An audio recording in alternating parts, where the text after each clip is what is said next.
Le comité d'organisation de la Transjurassienne et le jury de compétition. À voir ces mines déconfites, on se dit que l'heure est grave. C'était en 1993. Ont décidé, en raison du manque de neige, d'annuler la 13e édition de la Transjurassienne. Encore une année blanche, ou plutôt une année verte, pas un centimètre de neige. Ainsi va la Transju, une course aussitôt née, aussitôt annulée. En 79, la toute première édition tombe à l'eau, faute de poudreuse. Certains hivers, la piste fait vraiment peine à voir, un maigre ruban blanc au milieu des champs.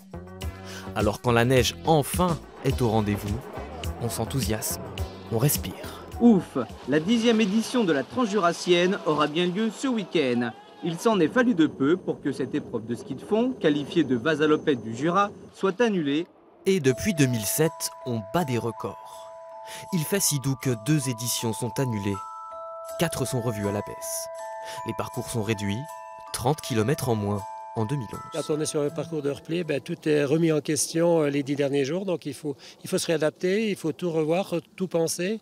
Et puis souvent on a peur d'oublier quelque chose, des détails, parce qu'on est dans l'urgence. Mais la Transjurassienne, c'est aussi l'excès inverse. Le froid polaire, la Sibérie.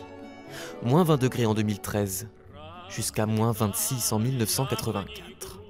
Certains hivers, on frissonne aux côtés des skieurs, on compatit avec les journalistes, pas toujours équipés pour affronter la piste.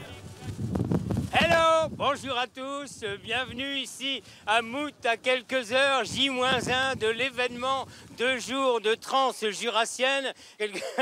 J'allais dire, on va évidemment parler de la météo.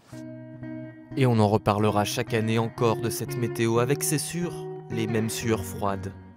Mais après tout, c'est aussi pour ça qu'on l'aime, la Transju. Une course où le seul gagnant véritable s'appelle l'hiver.